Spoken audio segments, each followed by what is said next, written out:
विधान परिषदेच्या 17 जागांसाठी लवकरच निवडणूक होणार असल्याचं कळतंय। पावसाळी अधिवेशनापूर्वी निवडणुकीची शक्यता वर्तवली जाते।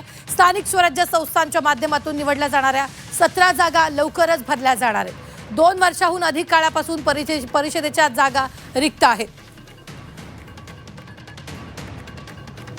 ही मोठी बातमी आपण आत्ताच्या क्षणाची पाहतोय, ती म्हणजेच विधान परिषदेच्या 17 जागांसाठी लवकरच निवडणूक होणार आहे। पावसाळी अधिवेशनापूर्वी निवडणुकीची शक्यता वर्तवली जाते।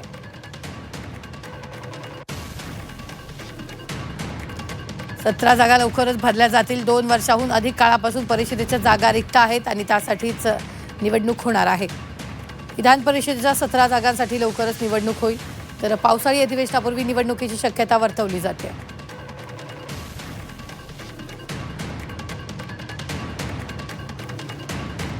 दोन वर्षांहून अधिक काळापासून या निवडणुका रखडलेल्या होत्या। मात्र पावसाळी अधिवेशनाआधी आता 17 जागांबाबत लवकरच निवडणूक लागण्याची शक्यता। या संदर्भात ताजे अपडेट देतात आपले प्रतिनिधी ओम देशमुख। ओम, 17 जागांबाबत पुढील आठवड्यात निर्णय होण्याची शक्यता आहे आणि पावसाळी अधिवेशनापूर्वी निवडणूक पार पडणार आहे।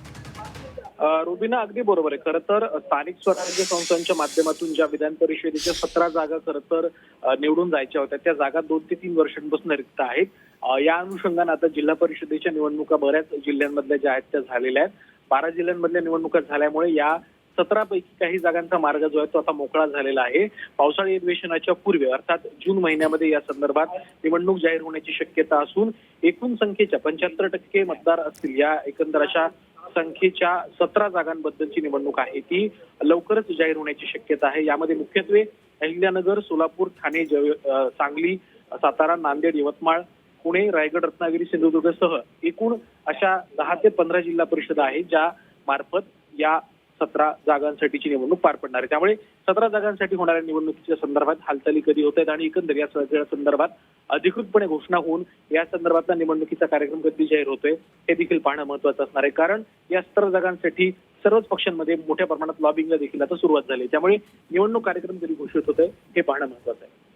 निश्चित, धन्यवाद ओम ताजे अपडेट देण्यासाठी। मात्र आपण एक स्क्रीनवर नजर टाकूयात कोणत्या 17 जागांसाठी निवडणूक पार पडणार आहे। त्या जागा आपल्याला इथं पाहायला मिळत आहेत। अहिल्यानगर, सोलापूर, ठाणे, जळगाव, सांगली, सातारा, नांदेड, यवतमाळ, पुणे, भंडारा, गोंदिया,